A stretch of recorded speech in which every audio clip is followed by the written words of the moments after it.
Menteri Pertahanan Prabowo Subianto menemui Presiden Joko Widodo atau Jokowi di Istana Kepresidenan Jakarta pada Senin 10 Juli 2023.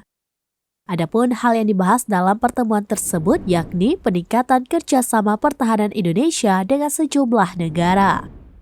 Diketahui kerjasama tersebut diantaranya yakni rencana beberapa negara mengirimkan prajuritnya untuk dilatih di Indonesia.